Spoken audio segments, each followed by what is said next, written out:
Maximize your yields while spreading out your workload with the earliest maturing winter cereal. Visit kws.com/CA to see how our hybrid rye varieties can work for you. High yields, high quality, high value for your farm. KWS, seeding the future since 1856.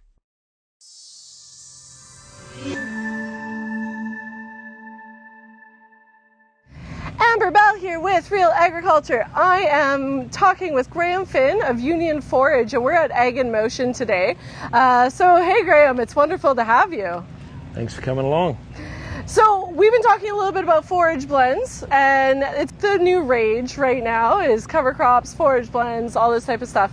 So what do you typically recommend for new guys that are just coming in and wanting to plant a multi-species mix? What I think is keep it simple, stupid. Don't go overboard.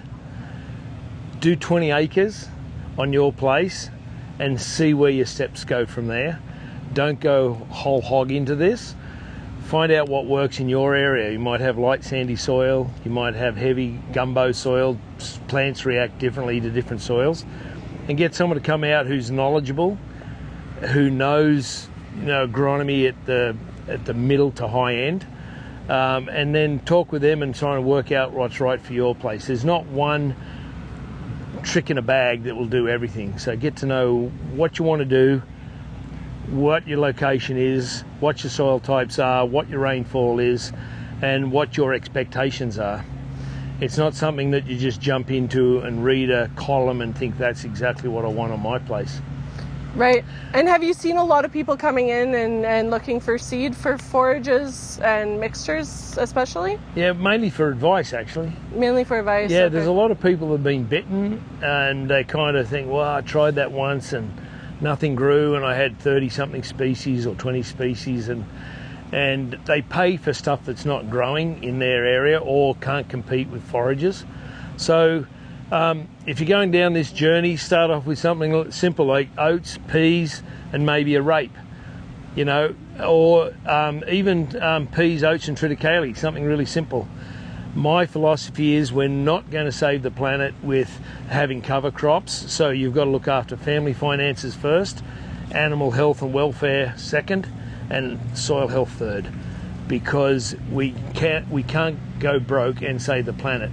Right. So let's focus on what's more important for the family business. And you mentioned too that a big part of it before we go into this is knowing your soil to begin with. So you'd recommend soil testing, or what would you recommend there? Yeah, know your soils.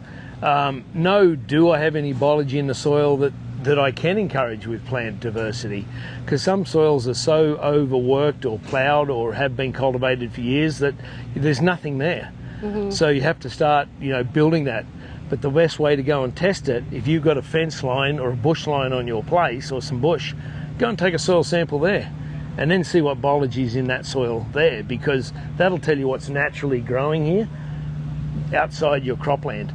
You might have less than what you thought, right, or what people have led you to believe, and then just integrate that back in. But we can't get away from having livestock back on our soil. That even if it's a cereal, winter cereal that you're seeding in May, and you're grazing it all summer, that's going to do better for you with the livestock impact than having multi-species cover crops.